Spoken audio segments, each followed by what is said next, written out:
What's up, y'all? Back here with another video for you. Today I want to talk about my 2012 Harley Sportster.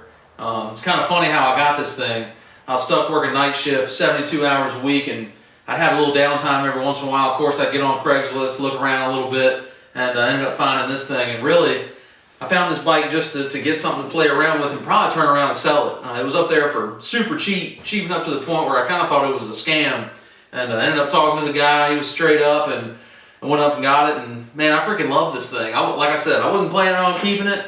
I ended up riding it. Of course, a couple people joked to me, "Oh man, you got a Sportster. Oh, is it even a 1200? Nope, it's an 883 Sportster Iron.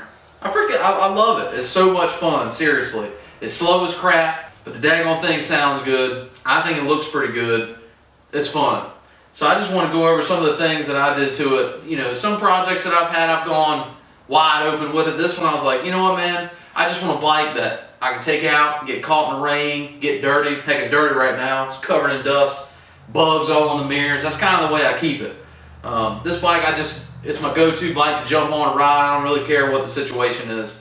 My wife loves to ride with me on this bike. We have a really good time. There's still a few things I need to do, like that ugly sucker. Can't stand that thing. But for the most part, it's about where I want it. So I'm going to kind of start from the front and show you what I did, and maybe this will help y'all out a little bit. If there's anything you've been thinking about doing or, you know, not sure how it would be, I'll give my review on it. So I'm going to start out with the headlight. I've just put a LED bulb in the headlight. Like everybody goes to the daylighter bulbs, or the headlight housings, the daylighter housings, and they're super sweet. They're like $500-600. And I've been hearing some people talk about getting them on eBay and some cheaper ones. So me personally, I just decided to go with the bulb. It's just an H4 bulb, high-low, plug it right in. It's got a little fan on the back being it's LED, and it works awesome. As far as the bars, I went with some Biltwell Frisco bars.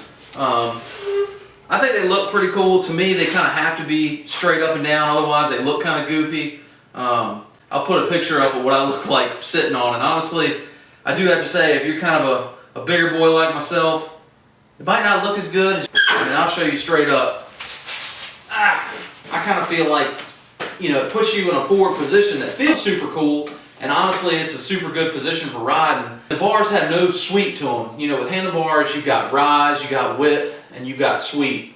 These bars are totally flat, which means, like I said, 0 degrees of sweep. So if, like I said, it feels cool, you've got this like super upright, forward, kind of skinny position, but your wrists kind of get sore after a while. You kind of ride one-handed, you know, you kind of get to the side a little bit, cruise like that, it does help. As far as putting these bars in, I personally did run my wires internally. It's not too bad to do it. Just when you get to this hard 90 here, it can be a little bit tough. If you got bars, it's got a curve at the top and the bottom, super easy. But even with the 90, it just takes a little bit of finagling. Otherwise, it's not too bad. Well worth the time to do that. Next on down, when I got the bike, it had some round foot pegs on it. I didn't like the round foot pegs. To me, I want a wider platform to put my feet on. So that's why I decided to go with these Biltwell Bushman pegs.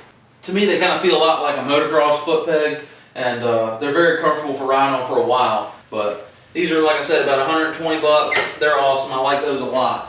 Bike didn't come with passenger foot pegs. I ended up getting some of those off Craigslist that I found somebody had. You know, all Sportsters are pretty much the same frame, same setup. They bolt right up. They're good to go.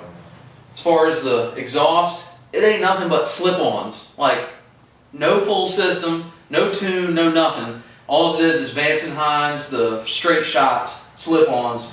They freaking sound awesome. Like for slip-ons, honestly, straight wide open exhaust on a Sportster, it sounds good when you get on it, but that decel pop that you get, me personally, I don't really like it. But yeah, slip-ons, they're freaking awesome. They sound really, really good. Yeah, baby.